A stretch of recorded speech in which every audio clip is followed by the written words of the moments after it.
নামাজ যে পড়ে না, টোটাল নামাজ পড়ে না, তার কোনো আলোচনা নাই, উনি তুলনাহীন, ওনার কোনো তুলনা নাই।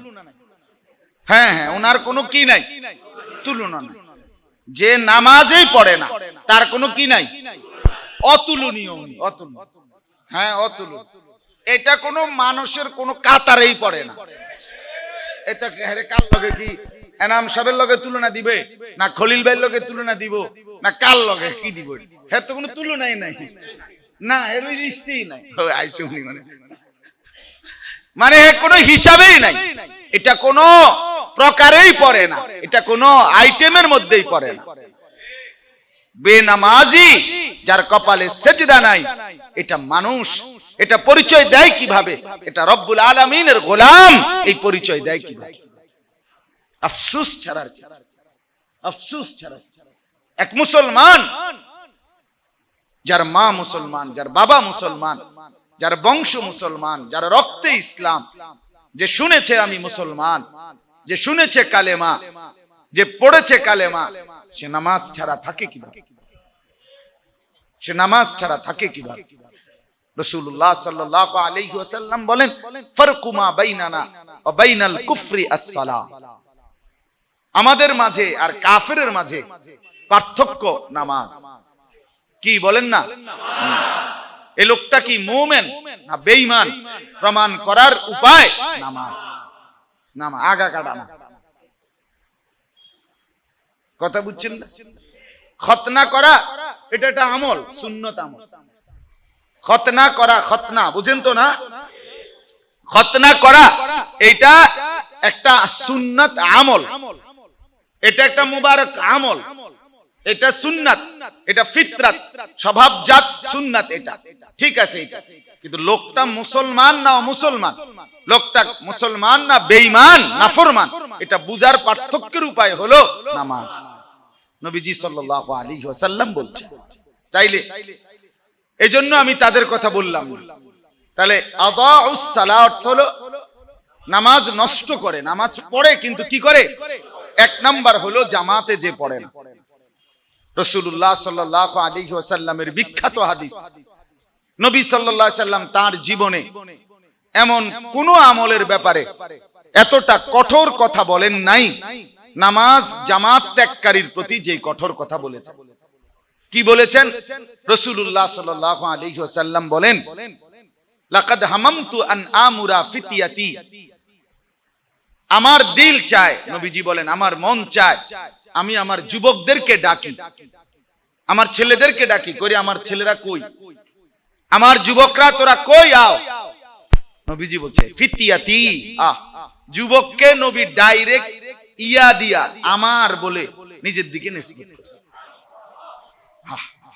লাকাদ হামামতু আন আমুরা ফিতিয়াতি, আমি মন চায় আমার যুবকদেরকে সাথে নেই, আমার ছেলেরা রে, আমার ছেলেগুলো।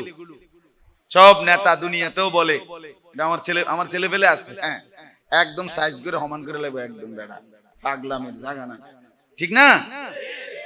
রাসূলুল্লাহ সাল্লাল্লাহু আলাইহি সাল্লাম বলেন আমার ছেলেরা, আমার যুবকরা ফিতিয়াতি, যুবকের ব্যাপারে রাসূলুল্লাহ সাল্লাল্লাহু আলাইহি ওয়াসাল্লামের এই শব্দ কোরআনে আছে।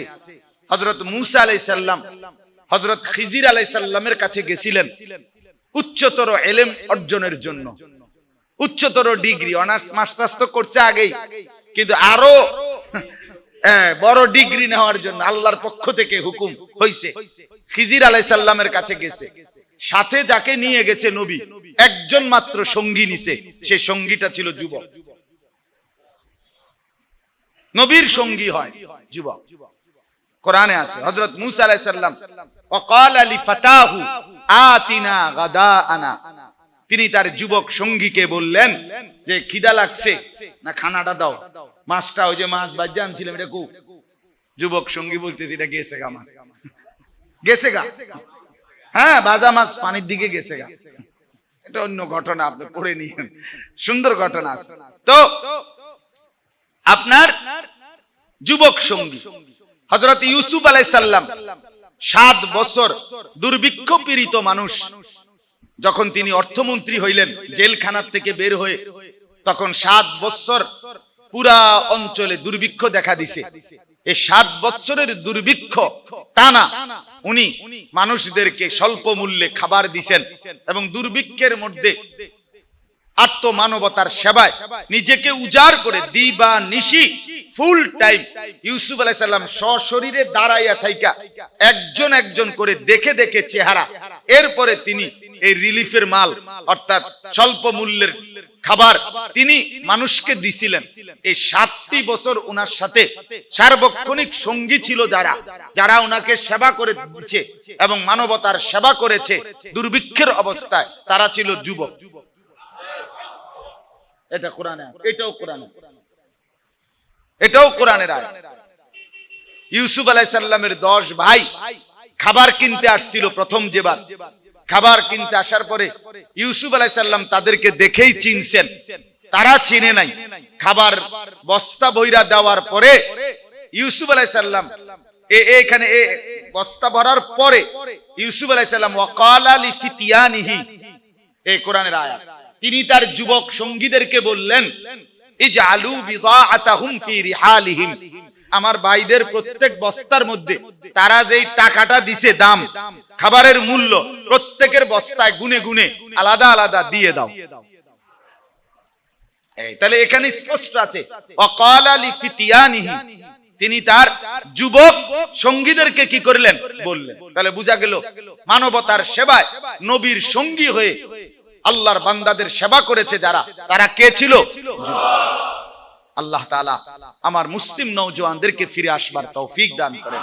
তো নবী সাল্লাল্লাহু আলাইহি সাল্লাম বললেন, আমার দিল চায় আমার যুবকদেরকে আমার ছেলেদেরকে ডাকি, অতঃপর বলি তোমরা এখানে কতগুলো লাকড়ি জমা করো, জমা করার পরে এগুলোতে আগুন ধরাও, আগুন ধরাইয়া এবার চলো যেই যেই ঘরে, এই কথাটা খেয়াল করে, হাদিসটা পরিষ্কার, আল্লাহর নবী সাল্লাল্লাহু আলাইহি সাল্লামের হাদিস। নবীজি বলেন আগুন লাগাইছো, লাকড়িগুলো একটা একটা করে নাও, যের মধ্যে আগুন লাগছে নাও, ছেলেরা নাও একটা একটা নিয়ে আমার সাথে চলো। কোথায় যাবেন হে আল্লাহর রাসূল? যুবকরা মনে করেন জিজ্ঞেস করলো। নবীজি বলেন আমি যাব সেই ঘরগুলোতে যেই ঘরে ইউসাল্লুনা ফি বুয়ুতিহিম লাইসাত বিহিম ইল্লাতুন, যে ঘরের পুরুষগুলো কোনই কারণ ছাড়া ঘরে নামাজ পড়তেছে। ইউসাল্লুনা পড়ে না এটা না, পরে কোথায় পড়ে? ঘরে নামাজ পড়ে। আল্লাহর নবী বলেন ফাউহাররিকু বুয়ুতাহুম, তোমাদেরকে দিয়ে আমার দিল চায় সেই ঘরগুলো ওই মানুষগুলো সুদ্ধা আগুন লাগায়। আল্লাহ পাক রব্বুল আলামিন এই পৃথিবীতে প্রথম হযরত আদম আলাইহিস সালাম এবং হাওয়া আলাইহিস সালাম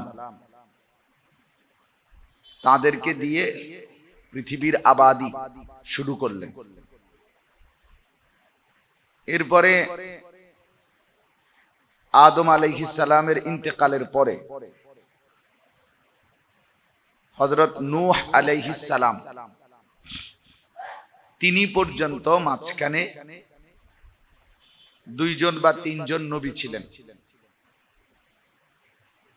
এর মধ্যে উল্লেখযোগ্য হলেন আদম আলাইহিস সালামের সন্তান শীশ আলাইহিস সালাম, আর এরপরে হলেন নূহ আলাইহিস সালামেরও তাফসীরে মাআরিফুল কোরআনে লিখছে যে 1000 বছর পূর্বে নূহ আলাইহিস সালামের জন্মের আরেকজন নবী উল্লেখযোগ্য হযরত ইদ্রিস আলাইহিস সালাম। এখানেও আছে এই আয়াত ওয়াদকুর ফিল কিতাবি ইদ্রিস ইন্নাহু কানা সিদ্দীকান নাবিয়্যা, 56 নম্বর আয়াত। আল্লাহ তাআলা বলেন হে নবী আপনি আমার এই কোরআনে ইদ্রিসের কথা বর্ণনা করেন, নিশ্চয়ই সে ছিল চূড়ান্ত পর্যায়ের সত্যবাদী সিদ্দিক এবং আমার নবী নবিয়্যা। ওয়ারাফা'নাহু মাকানান আলিয়্যা, আমি তাকে বহু গুণে গুণান্বিত করে অনেক উচ্চ মর্যাদা সম্পন্ন বানিয়েছি। এরপরে হযরত নূহ আলাইহিস সালাম তিনি আসলেন। ৯৫০ বছর তার কওমকে তিনি আল্লাহর দ্বীনের দিকে দাওয়াত দিলেন। এই পর্যন্ত আয়েশা জমিনের মধ্যে কাফের, মুশরিক, বেঈমান, পাপী, অবাধ্য অনেক হয়ে গেল। শুরু তো করছিলেন আল্লাহ তাআলা আদম এবং হাওয়া এই দুইজন ঈমানদারকে, নবী এবং নবীর স্ত্রীকে দিয়ে। নূহ আলাইহিস সালাম তার শেষ পর্যন্ত এসে মুশরিক, কাফের, বেঈমান, অবাধ্য, পাপী, নাফরমান অনেক। তো আল্লাহ তাআলা পুনরায় আবার হযরত নূহ আলাইহিস সালামের জামানায় সমস্ত অবাধ্য, কাফের, বেঈমান, মুশরিক, নাফরমানদেরকে সিদ্ধান্ত নিলেন। নূহ আলাইহিস সালামকে জানিয়ে দিলেন, তুমি নৌকা বানাও এবং তোমার উপরে একান্ত অনুসারী যারা ঈমান এনেছে তাদেরকেই তুমি তোমার নৌকায় তুলে নাও।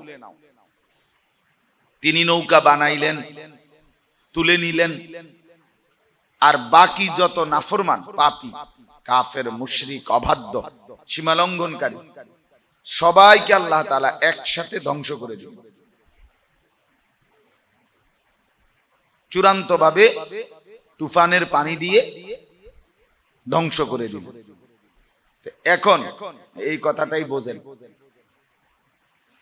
এখন জমিনের হালাত মানে তুফানের, এখন বলতে আমি আজকের কথা বলছি, ওই অবস্থাটা যখন তুফান দিয়ে সমস্ত কাফের, মুশরিক, বেঈমান, নাফরমান, পাপী, অবাধ্য শেষ হলো।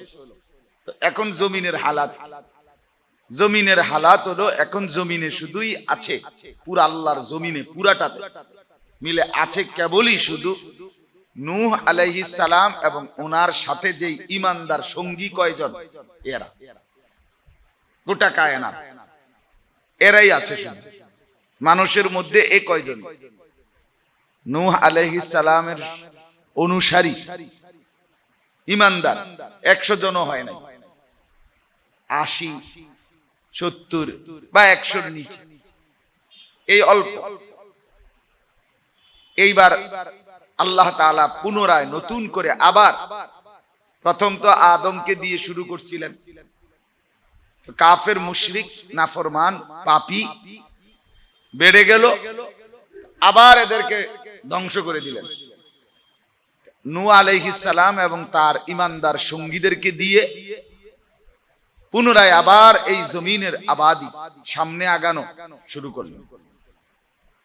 এখন শুরু হইল যাদেরকে দিয়ে, তারা শুধুই ঈমানদার, তারা শুধুই কি বলেন, আল্লাহর অনুগত, বাধ্য। এরপরে আল্লাহ তাআলার নিজাম চালু করলেন। আল্লাহ তাআলার নিয়ম চালু হলো এরকম, কিয়ামত পর্যন্ত আর কখনোই এমন হবে না যে চূড়ান্ত ভাবে বেঈমান পুরা পৃথিবী জুড়ে একসাথে একদম নিশ্চিহ্ন হয়ে যাবে, এমন না। বরং আর চূড়ান্ত শেষ হবে ইসরাফিলের ফু দিলে। আর এরপর থেকে চলতে থাকবে এই ধারাবাহিকতা যে নূহ আলাইহিস সালামের জামানা, তুফানের পর, প্লাবনের পর কিয়ামত পর্যন্ত এভাবেই চলবে যে একদল হবে এই নূহ এবং ওনার যে সঙ্গী, ওনাদের সার্থক উত্তম উত্তরসূরি, আর আরেক দল হবে মন্দ উত্তরসূরি জেনারেশন। এই এখানে মনে করেন নূহ আলাইহিস সালাম সহ আরো ৮০ জন, তাহলে এই ৮০-৮১ জন অথবা ৮০-৮৫ জন বা এই শতখানিক লোক, এরা তো সবাই অনুগত, ঈমানদার, ফরমাবরদার, আল্লাহ তাআলার হুকুমের অনুগত। এখন এদের থেকে চালু হবে কিয়ামত পর্যন্ত দুই ধারা। একদল হবে উত্তম উত্তরসূরি, যারা সার্থক উত্তরসূরি, আরেক দল হবে নিকৃষ্ট মন্দ উত্তরসূরি। এইটাকে আরবিতে বলা হয় দুইটা শব্দ, খা লাম ফা, তো লামের মধ্যে যদি সাকিন দিয়ে পড়ে খালফুন, আর আরেকটা উচ্চারণ হলো লামের মধ্যে জবর দিয়ে খালাফুন। বুঝতেছেন নি আপনারা? তো হুহানা কইলে কারে কইলে কি আপনি যদি কোনো লরেন সরেন না কোনো কথা, মানে বুঝার দুঃখে চুপ হয়ে গেছে, যে এতটা বুঝা বুঝতে আছি কোনো আওয়াজ নাই সোজা। এই যে ৮০ দিলেও তো বুঝলাম যে বুঝতেছে। চলেন তো খালফুন, এই যদি হয় খালফুন বুঝা সম্ভব। আসলে আমরা অনেক সময় অনেকেই বলি, অনেক সময় অনেক কথা ওইটা কঠিন হয়ে গেছে। কি কঠিন হয়েছে কি আবার? মনোযোগ দিলে আল্লাহর কথা সবটাই বুঝা সম্ভব। বুঝবেন না কেন? আমরা বুঝবো না কেন?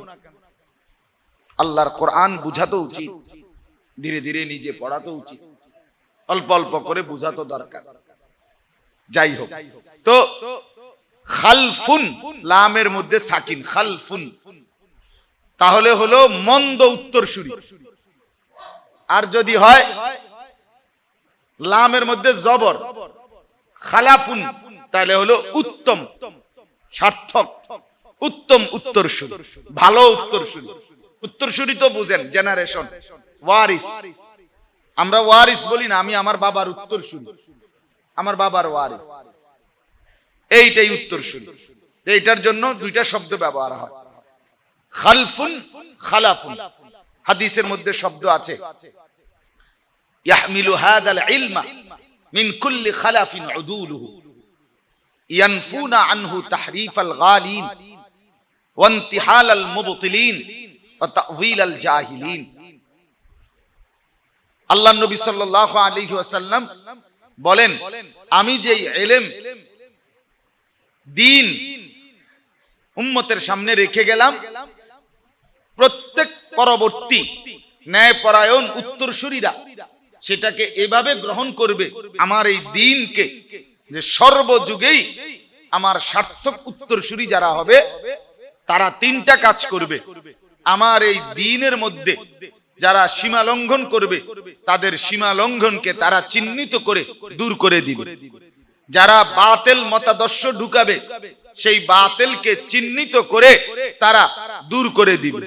যারা ভুল অজ্ঞতা প্রসূত ভুল ভ্রান্তিযুক্ত ব্যাখ্যা বিশ্লেষণ পেশ করবে, মন গড়া ব্যাখ্যা, সেই মন গড়া ব্যাখ্যা চিহ্নিত করে তারা এই দ্বীন থেকে দূরে সরে যাবে। এরা হলো খালাফ, ইয়াহমিলু হাদাল ইলমা মিন কুল্লি খালাফ। এখানে লামটা কি দিয়া? জবর দিয়া। আর এরা সার্থক উত্তরসূরি, যারা সীমালঙ্ঘনকারীর সীমালঙ্ঘন চিহ্নিত করে দেয়, যারা বাতিলের দুরভিসন্ধি চিহ্নিত করে দেয়, বাতিলের চুরি, ইনতিহালাল মুবতিলিন অর্থ বাতিলের চুরি, ডাকাতি এবং অজ্ঞ মূর্খ মানুষের নিজস্ব মন গড়া ব্যাখ্যা, এগুলো দূর করবে। তাহলে এরা হলো সার্থক উত্তরসূরি। আলহামদুলিল্লাহ, এর জন্য হক্কানি রব্বানি উলামায়ে কেরাম তারা উম্মতের রাসূলুল্লাহ সাল্লাল্লাহু আলাইহি সাল্লামের 23 বছর মেহনতের দ্বীনের ইসলামের সার্থক উত্তরসূরি, তারা খালাফ, এবং তাদের সাথে যারা জুড়ে আছে তারাও সার্থক উত্তরসূরিদের সহযোগী খালাফ। আর খালফুন মানে হলো মন্দ উত্তরসূরি। তো আল্লাহ তাআলা বলেন, আমি তো নূহ এবং তার সঙ্গীদের মাধ্যমে জমিন আবাদ করলাম, পৃথিবী আবার নতুন করে আবাদ করা শুরু করলাম। এবার পরবর্তীতে তৈরি হতে থাকবে দুই গ্রুপ, এক দল সার্থক উত্তরসূরি, আরেক দল মন্দ উত্তরসূরি। তো সার্থক উত্তরসূরিদের বৈশিষ্ট্য কি আর মন্দ উত্তরসূরিদের বৈশিষ্ট্য কি, সেটা আল্লাহ তাআলা এখানে বলছে। তো আমি যেই 59 নাম্বার আয়াত পড়ছি, এটা হলো মন্দ উত্তরসূরিদের পরিচয় আল্লাহ তাআলা বলছে। এই জন্য শব্দটা হলো ফাখালাফা মিন বাদিহিম খালফুন। তাহলে খালফুন লামের মধ্যে কি? সাকিন। তাহলে অতএব এই জজমের কারণে বোঝা গেল এটার অর্থ কি হবে? মন্দ উত্তরসূরি, মন্দ উত্তরসূরি। আল্লাহ তাআলা বলেন পিছনের আয়াত, পিছনের পুরা আয়াতটা পড়তেছি না, এর আগের আয়াতটা আর কি 58 নম্বর আয়াতটা পুরাটা পড়ি নাই, একটা ইচ্ছা করে যে এটা সেজদার আয়াত, কথা বুঝছেন কিনা, এই জন্য পড়ি নাই। তো বাকি অল্প একটু তরজমা। পিছনের আয়াতের মধ্যে আল্লাহ তাআলা বলছেন আমি তো পৃথিবী নূহ এবং তার অনুসারীদের মাধ্যমে আবাদ করলাম, সেই ধারাবাহিকতায় পরবর্তী নবী আম্বিয়াগণও আসলেন। ইব্রাহিম আলাইহিস সালাম, ইসমাঈল আলাইহিস সালাম, ইসহাক আলাইহিস সালাম, ইয়াকুব আলাইহিস সালাম, ইউসুফ আলাইহিস সালাম। এরপরে ধীরে ধীরে ধীরে ধীরে বনি ইসরাইলের হাজার হাজার নবী রাসূল, হযরতে মূসা আলাইহিস সালাম, হযরতে ঈসা আলাইহিস সালাম, হযরতে লূত আলাইহিস সালাম, এরকম অনেক নবী রাসূল এবং তাদের অনুসারী নেককার উত্তম উত্তরসূরি, এরা সব অর্থাৎ সর্বযুগে যারা নূহ আলাইহিস সালামের পরবর্তী যারা নবী, যারা রাসূল এবং তাদের সাথে যারা ঈমানদার মুমিন মুত্তাকি, তারা হলো উত্তম উত্তরসূরি। তাদের সর্বজনীন বৈশিষ্ট্য হলো সর্বকালের কি? আল্লাহ বলেন তারা হলেন এরকম, যখনই তাদের সামনে আল্লাহর নাম উচ্চারণ হয়, আল্লাহর আয়াত ওয়াহি তেলাওয়াত হয়, খাররু সুজদাও ওয়া বুকিয়া, তারা সাথে সাথে আল্লাহর জন্য সিজদায় পড়ে যায় এবং কাঁদতে শুরু করে। এটা হলো সার্থক উত্তরসূরির পরিচয়। জুরাইয়েন না, যারা যারা এখন জুরাইতেছেন মানে জিমাইতে আছেন, তারা মাগরিবের পরে কি করবেন? শায়েখ যখন বয়ান করবেন, আর যদি মাগরিবের পরে বয়ান শোনার প্রস্তুতির জন্য ঘুমান তো ঠিক আছে, বাকি আসরের পরে তো জুরানির মুনাসিব টাইম। এই জন্য প্রস্তুতিমূলক যদি ঘুম হয় তো সেটার অনুমতি আছে। আমার শায়েখ আরিফ বিল্লাহ হাকিমুন নফস আল্লামা মুফতি মুশতাকুন নবী কাসিমি হযরত দামাত বারাকাতুম বয়ান করবেন, তো আপনি আমাদের টাইমে ঘুমাইবেন না তো কোন টাইমে ঘুমাইবেন? এটা তো ঠিকই আছে।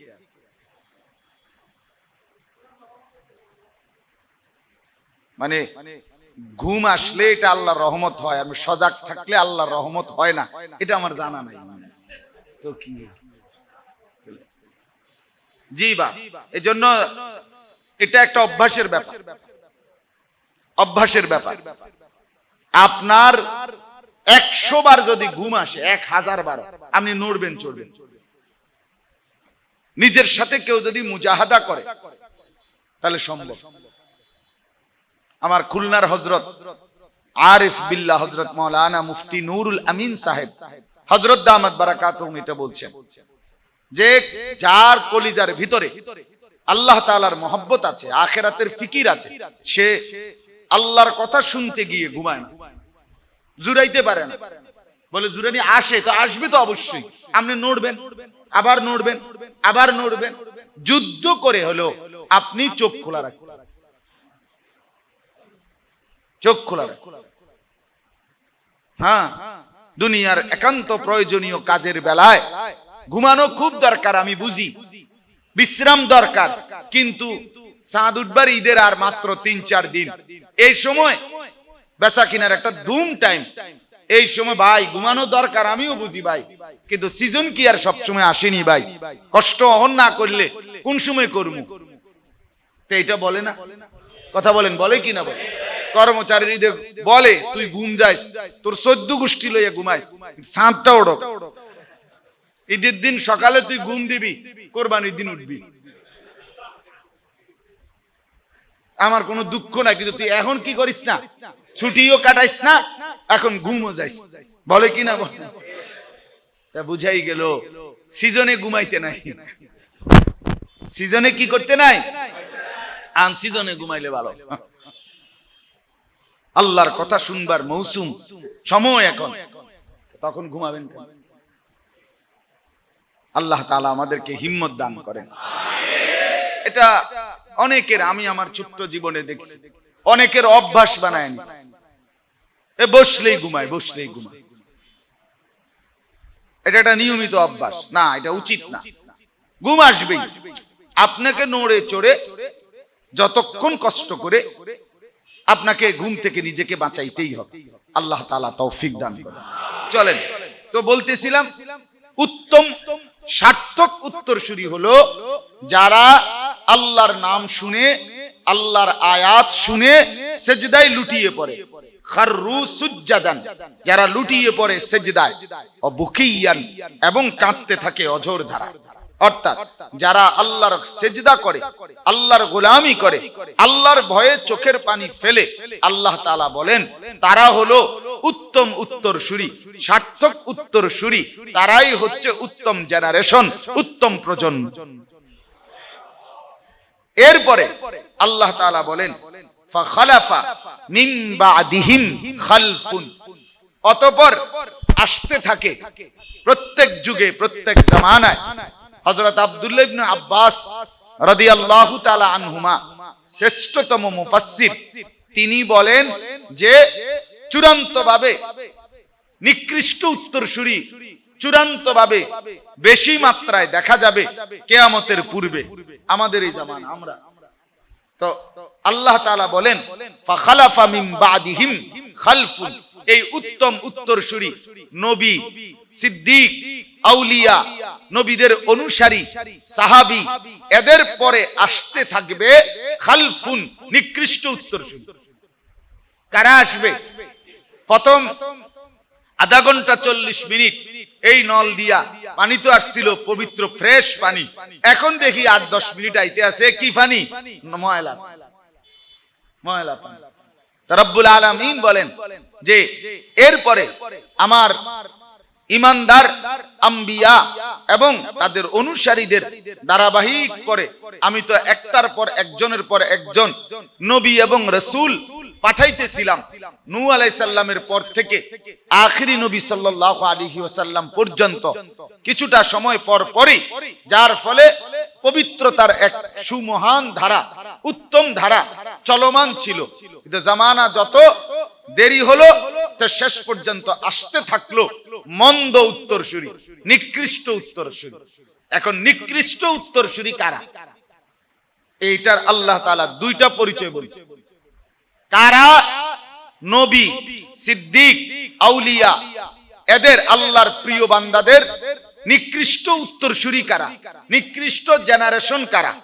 নিকৃষ্ট প্রজন্ম কারা? আল্লাহ বলেন দুইটা আচরণ যাদের মধ্যে। এক নাম্বার হলো আদাউস সালাহ, এক নাম্বার হলো যারা তাদের নামাজ নষ্ট করে। কি নষ্ট করে?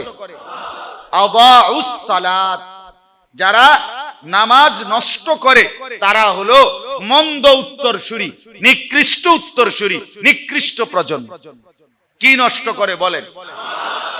আবার বলেন কি নষ্ট করে? তাফসীরে মাআরিফুল কোরআনে লিখছে, গোটা পৃথিবী বিখ্যাত আলেমে দ্বীন, হাকিমুল উম্মত, মুজাদ্দিদুল মিল্লাত হযরত মাওলানা শাহ আশরাফ আলী থানভী রাহমাতুল্লাহি আলাইহির খলিফা, পাকিস্তানের মুফতি আজম মুফতি শফি রাহমাতুল্লাহি আলাইহি, তিনি বলছেন নামাজ নষ্ট করে এটা হলো নিকৃষ্ট উত্তরসূরির পরিচয়, নিকৃষ্ট প্রজন্মের পরিচয়। কিন্তু এই অর্থ হইল নামাজ পড়ে না, এইটা না। নামাজ পড়ে কিন্তু নামাজ নষ্ট করে। নামাজ পড়ে কিন্তু কি করে? নামাজ নষ্ট করে। মানে কি? মানে হলো এক নাম্বার, আজকে মহিলা মজলিসে এটা বলতে চাইছি, অল্প সময় এই জন্য আমি পুরা বলতে পারিনি। তো এক নাম্বার হলো নামাজ নষ্ট করে কারা? তাফসীরে মাআরিফুল কোরআনে লিখছে যারা জামাতের সাথে নামাজ পড়ে না তারা যেন তাদের নামাজ নষ্ট করে দিবে। এক নম্বরে জামাতের সাথে নামাজ আদায় না করা, এটা যেন কি করে দিল? এরা নিকৃষ্ট প্রজন্ম।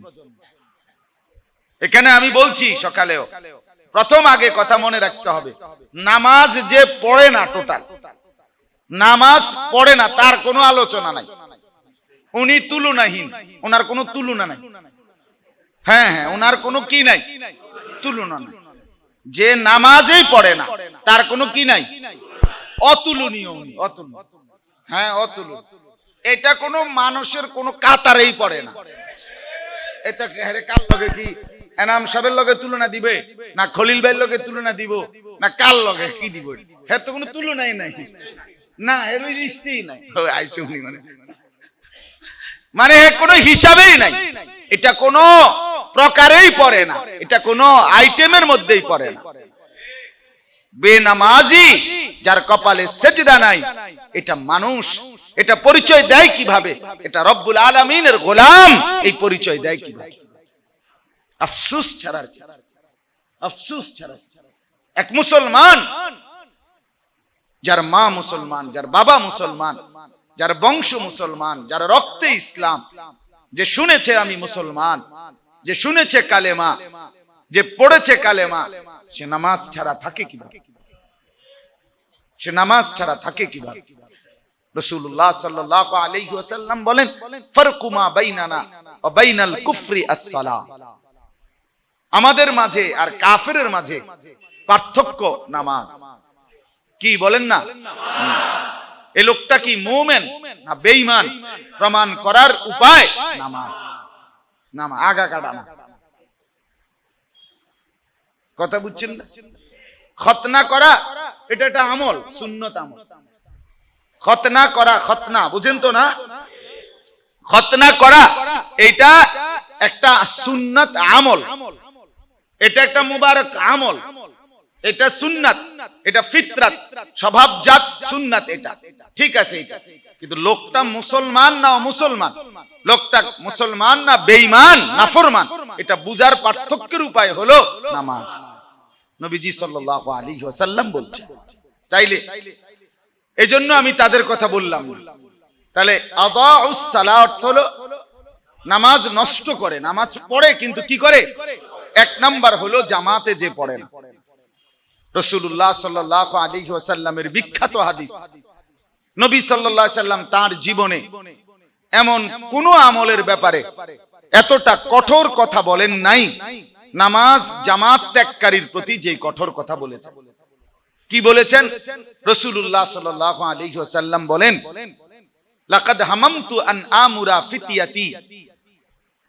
আমার দিল চায়, নবীজি বলেন আমার মন চায় আমি আমার যুবকদেরকে ডাকি, আমার ছেলেদেরকে ডাকি, করি আমার ছেলেরা কই, আমার যুবকরা তোরা কই আও। নবীজি বলছে ফিতিয়াতি, যুবককে নবী ডাইরেক্ট ইয়া দিয়া আমার বলে নিজের দিকে নিসবত করছে। লাকাদ হামামতু আন আমুরা ফিতিয়াতি, আমি মন চায় আমার যুবকদেরকে সাথে নেই, আমার ছেলেরা রে, আমার ছেলেগুলো। সব নেতা দুনিয়াতেও বলে আমার ছেলে পেলে আছে, হ্যাঁ একদম সাইজ করে সমান করে লাগবে, একদম বেড়া পাগলামের জায়গা না, ঠিক না? রাসূলুল্লাহ সাল্লাল্লাহু আলাইহি সাল্লাম বলেন আমার ছেলেরা, আমার যুবকরা ফিতিয়াতি, যুবকের ব্যাপারে রাসূলুল্লাহ সাল্লাল্লাহু আলাইহি ওয়াসাল্লামের এই শব্দ কোরআনে আছে। হযরত মূসা আলাইহিস সালাম হযরত খিজির আলাইহিস সালামের কাছে গেছিলেন উচ্চতর ইলম অর্জনের জন্য, উচ্চতর ডিগ্রি, অনার্স মাস্টার্স তো করছে আগেই, কিন্তু আরো বড় ডিগ্রি নেওয়ার জন্য আল্লাহর পক্ষ থেকে হুকুম হইছে। খিজির আলাইহিস সালামের কাছে গেছে, সাথে যাকে নিয়ে গেছে নবী একজন মাত্র সঙ্গী নিছে, সেই সঙ্গীটা ছিল যুবক। নবীর সঙ্গী হয় যুবক, কোরআনে আছে। হযরত মূসা আলাইহিস সালাম ওয়াকালা লিফাতাহু আতিনা গাদাআনা, তিনি তার যুবক সঙ্গীকে বললেন যে খিদা লাগছে না খানাটা দাও, মাছটা ওই যে মাছ বাজ্জা আনছিলাম এটা কো। যুবক সঙ্গী বলতেছে এটা গেছে গা মাছ, গেছে গা, হ্যাঁ বাজা মাছ পানির দিকে গেছে গা। এটা অন্য ঘটনা, আপনি পড়ে নিয়েন, সুন্দর ঘটনা আছে। তো আপনার যুবক সঙ্গী হযরত ইউসুফ আলাইহিস সালাম 7 বছর দুর্ভিক্ষ পীড়িত মানুষ, যখন তিনি অর্থমন্ত্রী হইলেন জেলখানার থেকে বের হয়ে, তখন 7 বছর পুরা অঞ্চলে দুর্ভিক্ষ দেখা দিছে। এই 7 বছরের দুর্ভিক্ষ টানা উনি মানুষদেরকে স্বল্প মূল্যে খাবার দিছেন এবং দুর্ভিক্ষের মধ্যে আত্মমানবতার সেবায় নিজেকে উজাড় করে দিবা নিশি ফুল টাইম ইউসুফ আলাইহিস সালাম সশরীরে দাঁড়াইয়া থাইকা একজন একজন করে দেখে দেখে চেহারা, এরপরে তিনি এই রিলিফের মাল অর্থাৎ স্বল্প মূল্যের খাবার তিনি মানুষকে দিছিলেন। এই 7টি বছর ওনার সাথে সার্বক্ষণিক সঙ্গী ছিল যারা ওনাকে সেবা করে দিচ্ছে এবং মানবতার সেবা করেছে দুর্ভিক্ষের অবস্থায়, তারা ছিল যুবক। এটা কোরআনে আছে, এটাও কোরআনের আয়াত। ইউসুফ আলাইহিস সালামের 10 ভাই খাবার কিনতে আসছিল প্রথম যেবার। খাবার কিনতে আসার পরে ইউসুফ আলাইহিস সালাম তাদেরকে দেখেই চিনছেন, তারা চিনে নাই। খাবার বস্তা বইরা দেওয়ার পরে ইউসুফ আলাইহিস সালাম এখানে বস্তা ভরার পরে ইউসুফ আলাইহিস সালাম ওয়াকালা লিফিতিয়ানিহি, এই কোরআনের আয়াত, তিনি তার যুবক সঙ্গীদেরকে বললেন ইজআলু বিদাআতাহুম ফি রিহালিহিম, আমার ভাইদের প্রত্যেক বস্তার মধ্যে তারা যেই টাকাটা দিছে দাম খাবারের মূল্য প্রত্যেকের বস্তায় গুনে গুনে আলাদা আলাদা দিয়ে দাও। তাহলে এখানে স্পষ্ট আছে ওয়াকালা লিফিতিয়ানিহি, তিনি তার যুবক সঙ্গীদেরকে কি করলেন বললেন। তাহলে বোঝা গেল মানবতার সেবায় নবীর সঙ্গী হয়ে আল্লাহর বান্দাদের সেবা করেছে যারা, তারা কে ছিল? আল্লাহ তাআলা আমার মুসলিম নওজওয়ানদেরকে ফিরে আসবার তৌফিক দান করেন। তো নবী সাল্লাল্লাহু আলাইহি সাল্লাম বললেন, আমার দিল চায় আমার যুবকদেরকে, আমার ছেলেদেরকে ডাকি, অতঃপর বলি তোমরা এখানে কতগুলো লাকড়ি জমা করো, জমা করার পরে এগুলোতে আগুন ধরাও, আগুন ধরাইয়া এবার চলো যেই ঘরে, এই কথাটা খেয়াল করে, হাদিসটা পরিষ্কার, আল্লাহর নবী সাল্লাল্লাহু আলাইহি সাল্লামের হাদিস। নবীজি বলেন আগুন লাগাইছো, লাকড়িগুলো একটা একটা করে নাও, যের মধ্যে আগুন লাগছে নাও, ছেলেরা নাও একটা একটা নিয়ে আমার সাথে চলো। কোথায় যাবেন হে আল্লাহর রাসূল? যুবকরা মনে করেন জিজ্ঞেস করলো। নবীজি বলেন আমি যাব সেই ঘরগুলোতে যেই ঘরে ইউসাল্লুনা ফি বুয়ুতিহিম লাইসাত বিহিম ইল্লাতুন, যে ঘরের পুরুষগুলো কোনই কারণ ছাড়া ঘরে নামাজ পড়তেছে। ইউসাল্লুনা পড়ে না এটা না, পরে কোথায় পড়ে? ঘরে নামাজ পড়ে। আল্লাহর নবী বলেন ফাউহাররিকু বুয়ুতাহুম, তোমাদেরকে দিয়ে আমার দিল চায় সেই ঘরগুলো, ওই মানুষগুলো সুদ্ধা আগুন লাগায়, আগুন লাগায়। কতটা সাংঘাতিক কথা, কতটা সাংঘাতিক ধমক। হ্যাঁ, আমার দিল বলে এই জন্য বেনামাজি, আল্লাহর ঘর মসজিদের জামাত নিয়মিত ত্যাগকারী এই ব্যক্তি যখন হাসরের ময়দানে নবী সাল্লাল্লাহু আলাইহি সাল্লামের কাছে সুপারিশের জন্য যাবে, তো রাসূলুল্লাহ সাল্লাল্লাহু আলাইহি সাল্লাম বলবেন, উম্মত তুমি কি শোনো নাই, আমি তো তোমারে দুনিয়াতেই আগুন লাগাই দিতে চাইছিলাম। এই বেটা, তোরে তো আমি দুনিয়াতেই জ্বালায় দিতে চাইছিলাম নাফরমান, আজ আসলি কেন? জ্বল তুই আজ জাহান্নামের আগুন, যা। শোনো নাই, আমি তো তোরে দুনিয়াতেই আগুন লাগাই দিতে চাইছি, দুনিয়াতে তোরে জ্বালায় ফেলতে চাইছি। এজন্য 1 নাম্বার নিকৃষ্ট উত্তরসূরি, ওই প্রজন্ম নিকৃষ্ট প্রজন্ম, ওই জেনারেশন নিকৃষ্ট জেনারেশন, ওই বংশধর, ওই ওয়ারিস আপনার সন্তান, আমার সন্তান, আপনার ছেলে, আপনার মেয়ে, আপনার উত্তরসূরি, এ আমার ছেলে, আমার মেয়ে, আমার পরিবার, অথচ সেজদা করে না, নামাজ পড়ে না, জামাত করে না, আল্লাহর গোলামি করে না, কপালে সেজদা নাই, তো মনে রাখবেন এটা নিকৃষ্ট উত্তরসূরি, নিকৃষ্ট উত্তরসূরি, নিকৃষ্ট উত্তরসূরি। এটা ঈমানদারের ওয়ারিস হইতে পারে না, এটা ঈমানদারের উত্তরসূরি হইতে পারে না। এইতে বইয়া রয়েছে শুধু বিল্ডিং এর বুঝ লইতো, এতে বসে রয়েছে শুধু খাট পালং সোফা, আমনে মরতেন বইয়া রয়েছে, এতে এটি বুঝ লইতো বইয়া রয়েছে। কথা বুঝছেন না? হ্যাঁ, অথবা আব্বা বয়স হায়াত মউত কোন জানা, আমনে থাকতে থাকতে যদি বন্টন করে দিয়া লাইতেন, হায়াত মউত তো কোন জানা। কথা বুঝেন না? আপনি থাকতে থাকতে যদি দিয়া লাইতেন, হ্যাঁ, বাপের হায়াত মউত আপনি মরলে তো মরবেনই, মরা দরকারও, অনেক দিন হয়ে গেছে, কতদিন থাকবেন আপনি? আপনারও তো একটা বয়স, আপনি আর কতক্ষণ বাচ্চা থাকবে? আপনারও তো একটা শরীর। নিকৃষ্ট উত্তর। তাইলে 1 নাম্বার হলো জামাত ত্যাগ করা, 2 নাম্বার হলো, সংক্ষেপে বলি, 2 নাম্বার হলো নিয়মিত ঘরে নামাজ পড়ার অভ্যাস করে নেওয়া। তাফসীরে লিখছে এই লোক নামাজ নষ্ট করে, এই লোক মূলত কি করে? 3 নাম্বার, নামাজের ফরজ, ওয়াজিব, সুন্নাত, মুস্তাহাব, আদাব যা আছে নামাজের, এগুলো যে ঠিক মতো আদায় করে না, সে নামাজ নষ্ট করে। একেবারে স্পষ্ট এই আয়াতের তাফসীরে মাআরিফুল কোরআনে লিখছে, আপনি পড়ে দেখেন। হযরত আব্দুল্লাহ ইবনে মাসউদ রাদিয়াল্লাহু তাআলা আনহু, তিনি এক ব্যক্তিকে দেখলেন, ওনার সামনে লোকটি নামাজ আদায় করছেন সাহাবীর জামানায়, তবে সে নামাজের রুকনগুলো, নামাজের ফরজ ওয়াজিবগুলো ভিতরে ঠিকমতো আদায় করছে না। হযরত আব্দুল্লাহ ইবনে মাসউদ তাকে নামাজ সালাম ফিরানোর পরে জিজ্ঞেস করলেন, এই ডকের নামাজ তুমি এই যে কত বছর ধরে পড়তে আছো? দোস্ত, আমার পরম শ্রদ্ধেয় উস্তাদ, বাংলাদেশের শীর্ষ বুজুর্গ আলেম, আমার শায়েখ আরিফ বিল্লাহ আল্লামা মুফতি মুশতাকুন নবী কাসিমি হুজুরেরও উস্তাদ, এই মাদ্রাসায় বহুবার যিনি এসেছেন, আল্লামা হারুন আল মাদানী, নোয়াখালী লক্ষ্মীপুর টুমচর মাদ্রাসার যিনি প্রিন্সিপাল হুজুর, গত মাসে না এই মাসে সেপ্টেম্বরে ইসলাহি মজলিস আমাদের মাদ্রাসায় দ্বিতীয় শনিবার, ওইখানে আমার মাদ্রাসায় হুজুর বয়ান করছিলেন। এই মাসে বয়ানের সময় এক পর্যায়ে হুজুরে কথা বলতে গিয়ে বলছিলেন যে একজন লোক, হুজুর বলতেছেন যে আমি 2 রাকাত নামাজ পড়লাম, আর উনি আমার সাথে এই সময়ের মধ্যে 10 রাকাত মোট পড়ছেন। তখন উনারে জিগাইলাম, আপনি যে 10 রাকাত নামাজ পড়লেন, আমার এই 2 রাকাতের ভিতরে কেমনে পড়লেন 10? আল্লাহর রহমতে এরকম সুন্দর নামাজটা কেমনে পড়লেন? 10টা রাকাত পড়ে লাইলেন, এত বরকত হইলো কেমনে? তখন ওই লোক বলতেছে, হুজুর মনে কিছু নিয়েন না, আসলে আমি তো মুখস্থ পড়ি। মুখস্থ পড়ে সব, বোঝেন নাই কথাটা?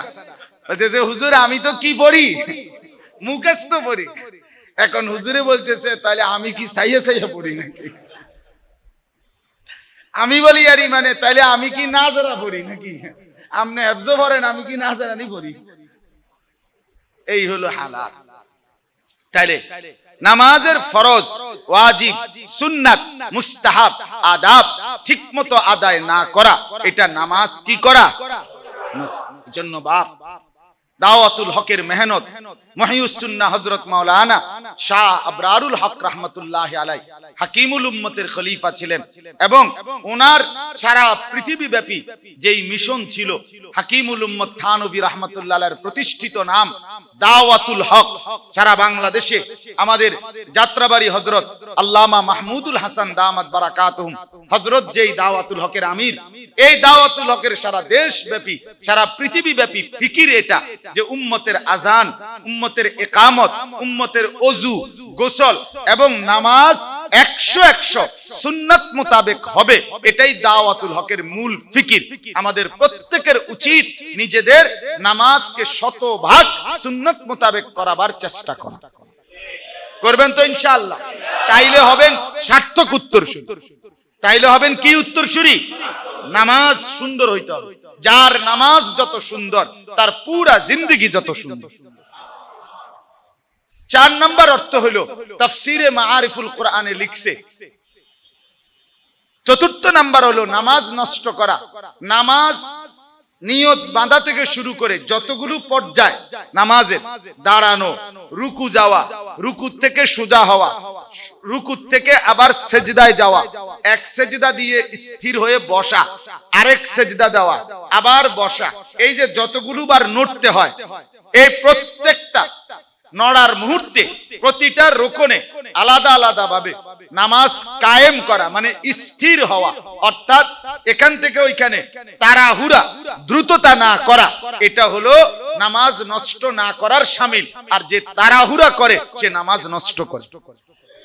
এটাও এখানে হাদিস লিখছে।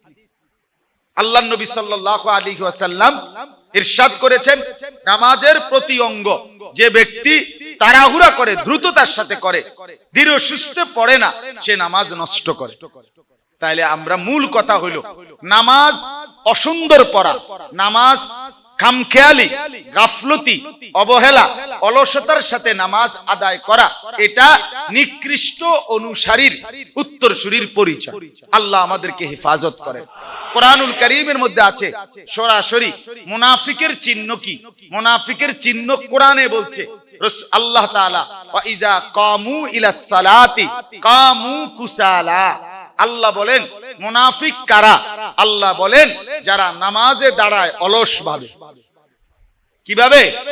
অলস ভাবে, অলস ভাবে, অলস ভাবে। এই আপনার তারাবির নামাজ যেহেতু 20 রাকাত, প্রথম রাকাত থেকেই এক ঠ্যাং বাঁকা করে লাইছে, হাঁটু, এই হাঁটু নাই, বুঝেন না কথাটা? মানে এটারে কি করে লাইছে? বাঁকা লাইছে, মানে একটা দিয়া খাড়া। আবার এটার মধ্যে একটু কষ্ট লাগলে আবার হেটারে কি করে? দাঁড়া, এটারে বাঁকা দাঁড়াইছেই ওটা অলস ভাবে। আছে না মন? হ্যাঁ, অলস ভাবে নামাজ পড়ে, এটা মুনাফিকের চিহ্ন। আবু দাউদ শরীফের হাদিসের মধ্যে আছে, তিলকা সালাতুল মুনাফিক, তিলকা সালাতুল মুনাফিক, তিলকা সালাতুল মুনাফিক।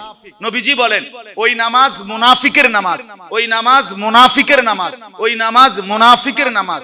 কামা ফানাক্কারা আরবাআন লা ইয়াযকুরুনাল্লাহা ইল্লা কালিলা। যে শুধু দাঁড়াইলো আর 4 রাকাত নামাজ যেন 4টা ঠক্কর দিল। লা ইয়াযকুরুনাল্লাহা ইল্লা কালিলা।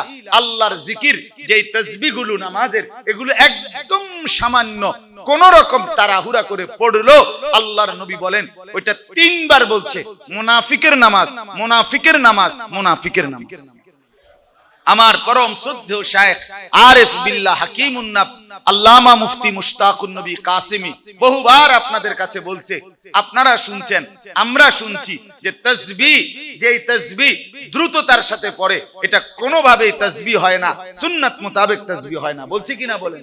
তাহলে এটা যদি মুনাফিকের নামাজ হয়, তো এটা মুনাফিকের তাসবিহ। সুবহানাল্লাহ, সুবহানাল্লাহ, সুবহানাল্লাহ, সুবহানাল্লাহ, আলহামদুলিল্লাহ। কি তাইডি এডি কি পড়লেন কাকা? এই সদর বদর কিতে করলেন? বুঝেন নাই কথাটা? হ্যাঁ, কথাও বলে, তসবিহও পড়ে, তো এবং আবার টানা দিয়ে ধরে, তসবিহ টানা দিয়ে, যাতে পরিষ্কার দেখা যায়। এমনি ধরলে তো যদি না দেখে কেউ বাইসেন্স, তার জিনিসটা বুঝলো কি? এমনি টানা দিয়া তসবিহ পড়ে, মানে হাতের এইভাবে টানা দিয়া কথা পুরা দমে বলতেছে, তসবিহ ঘুরতে আছে। কি করে এডি? পাগলামির আর বাত নাই। হ্যাঁ, এটা আমরাই বুঝি, তো ফেরেশতা তো আরো ভালোই বুঝবে। আমরাই তো বুঝছি আপনার এগুলা সদর বদর, ফেরেশতা তো আরো আগেই বুঝছে, ঠিক কিনা বলেন না কেন? হ্যাঁ, এজন্য নিকৃষ্ট মন্দ উত্তরসূরির পরিচয় 1 নাম্বার আদাউস সালাহ, 2 নাম্বার ওয়াত্তাবাউশ শাহওয়াত। জীবনের সব কাজ, প্রত্যেক বিষয়ে যে নিজের খেয়াল খুশি মতো চলে, শাহওয়াতের অনুসরণ করে, মনের কামনা, মনের বাসনা, মনের আকাঙ্ক্ষা, আমি আল্লাহর হুকুম কি আমার দরকার নাই, রাসূলের হুকুম কি আমার দরকার নাই, আমার মন যা চায় আমি তাই করব, তাই বলবো, তাই চলবো, এই খামখেয়ালি প্রবৃত্তির অনুসরণ, মনের চাহিদার অনুসরণ যে করে, আল্লাহ বলে সে নিকৃষ্ট উত্তরসূরি। আর এটা আমাদের মধ্যে আমরা ব্যাপকভাবে, ঠিক কিনা বলেন? আমি আপনি প্রত্যেকের ভিতরে অসংখ্য অগণিত বিষয়ে আমরা মনের চাহিদার অনুসারী। নামাজ যদিও কিছুটা ঠিক করছি, কিন্তু নিজের লেনদেন, নিজের আয়, নিজের উপার্জন, নিজের ঘরের সাজসজ্জা, নিজের বিবাহ শাদীর অনুষ্ঠান, নিজের বিভিন্ন মেহমানদারি, বিভিন্ন কিছুর মধ্যে আমরা নিজেদের মনে আমার কাছে এটা ভালো লাগছে, আমার কাছে এটা সুন্দর লাগছে, আমার কাছে এটা সেরকম মনে হয়েছে, আমার কাছে এটা পছন্দ হয়েছে। না না, মুমিন এটা বলে না। মুমিন বলে আমার পছন্দ তা, আল্লাহ এবং তার রাসূলের পছন্দ যা। আমার অপছন্দ তা, আল্লাহ এবং তার রাসূলের অপছন্দ যা। এরকমটা চেষ্টা করা উচিত কিনা বলেন? হ্যাঁ, মনের ইচ্ছা মতো খামখেয়ালি মতো আজকের যুবক যারা চতুর্দিকে তাকিয়ে দেখেন, মাথার চুল থেকে পায়ের নখ পর্যন্ত পুরা দেহ, পুরা লেবাস, পুরা চুল, পুরা ফ্যাশন একেবারেই খামখেয়ালি, একেবারেই খাম। সেলুনের দোকানে চতুর্দিকে 30-40টা পোস্টার লাগায়া রাখছে, আপনার বিচিত্র কালারের আপনার চুলের ডিজাইন, তোমার যেটা ভালো লাগে, ঠিক কিনা বলেন? তুমি চয়েস করে দাও যে আপনি আমারে এইটা দেন, এটা ডাইন দিক দিয়ে যে কোবাইয়া ফালাই দিছে চুল, আপনি এইটা আমারে দেন। আরেকজনে বলছেন আপনি আমারে বাম দিকের কোবাইনাটা দেন। মূলত আমার এটা গবেষণা আর কি, যে এগুলো মূলত কোনো এক জায়গায় মারামারি লাগছে আর সাফাতির কোপ খাইছে, খাওয়ার পরে এরপরে এগুলোর যে যে জায়গা দিয়ে সিলাই লাগছে এই জায়গায় আর চুল ওঠে নাই। বুঝেন নাই কথা?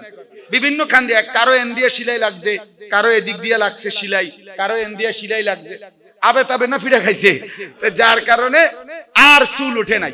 এখন পরে যার জেন দিয়ে চুল রইছে আর যেদিকটা নাই এইটারে হে ডিজাইন হিসাবে চালাই দিচ্ছে, এইটাই ডিজাইন। আসলে এটা কোপ খাওয়াই না ডিজাইন, চাপাতির কোপ খাও। বলেন নাউজুবিল্লাহ। এজন্য মনের চাহিদার অনুসরণ যে করে, খামখেয়ালি যে করে, এবার শেষ কথা শুনেন, আল্লাহ তাআলা বলেন নিকৃষ্ট উত্তরসূরি তাইলে কারা? এক নাম্বার হলো নামাজ নষ্ট করে যারা। কারা বলেন? যারা প্রত্যেক ব্যাপারে নিজের মনের চাহিদা মতো চলে, আল্লাহ আল্লাহ রাসূলের হুকুম মতো চলে না। আল্লাহ বলেন ফাসাউফা ইয়ালকাউনা গাইয়া, এমন যারা হবে নিকৃষ্ট জেনারেশন, নিকৃষ্ট প্রজন্ম, তো তারা অচিরেই অচিরেই একটার পর একটা ভ্রষ্টতা, একটার পর একটা গুমরাহি, একটার পর একটা নাফরমানি পাইতেই থাকবে, করতেই থাকবে, মিলতেই থাকবে। নাউজুবিল্লাহ। অর্থাৎ যে একবার মনের চাহিদার অনুসরণ শুরু করছে, নামাজ নষ্ট করা শুরু করছে, এবার তার জিন্দেগি আর কোনো শৃঙ্খলা থাকবে না। এবার একটার পর একটা, প্রথম তো স্পিড খাইতো, টাইগার খাইতো, ধীরে ধীরে কম নেশার বোতল নিছে, এরপরে বড় নেশার বোতল নিছে, এরপরে এখন ফেন্সিও খায়, গাঁজাও খায়, ইয়াবার ট্যাবলেটও খায়, এখন ইনজেকশনও লয়, এখন মদের আড্ডায় দিনের পর দিন পড়ে থাকে। একবার যখন ছুটে গেছে আল্লাহ থেকে, এবার শয়তান তাকে পর্যায়ক্রমে নাফরমানির মধ্যেই লাগায়।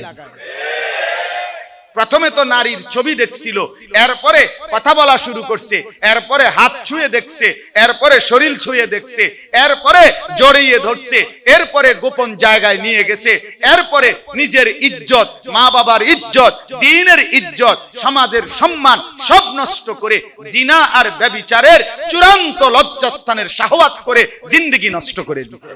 তার মানে শয়তান বলে, বন্ধু একবার যেহেতু তোরে আমার দিকে নিতে পারছি, আর তোরে ছাড়তাম না, তোরে দিলাম শেষ করে, তোরে একটার পর একটা শয়তানি গোমরাহি দেখাইতে। এটা হলো এটার অর্থ। আরেকটা অর্থ হলো ফাসাউফা ইয়ালকাউনা গাইয়া, জাহান্নাম কয়টা বলেন না? কয়টা?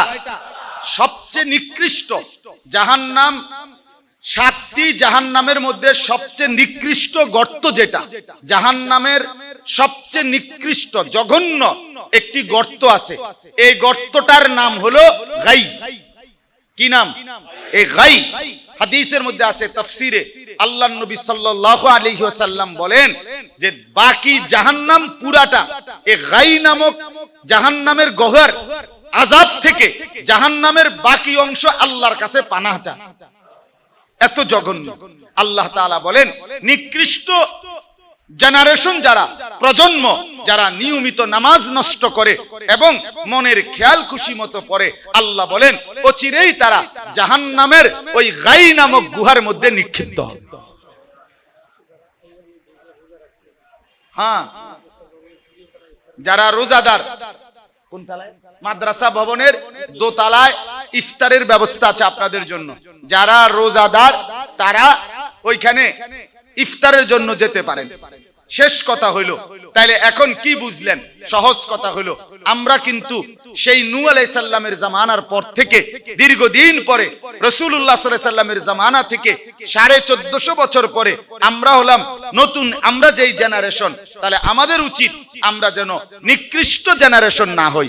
ঠিক আছে না? ইনশাআল্লাহ আমরা আল্লাহ ওয়ালাদের সাথে থাকবো, আমরা হক্কানি বুজুর্গদের সাথে থাকবো, আল্লাহর প্রিয় বান্দাদের সাথে থাকবো, কোরআন এবং সুন্নাহর অনুসরণ করব।